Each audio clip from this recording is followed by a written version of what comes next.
สวั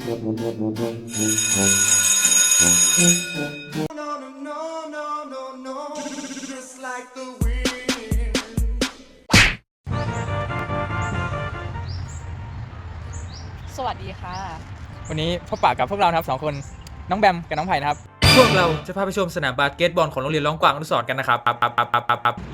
และนี่คือสนามบาสเกตบอลของโรงเรียนร้องกวางอนุสรณ์ครับ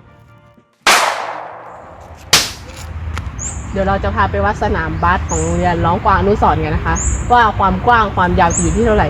ไปดูกันเลยค่ะมาวัดหรือมานอน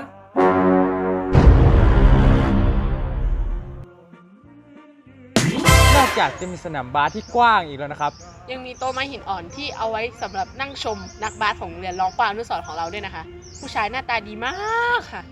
โดยเฉพาะพวกเรา2 คน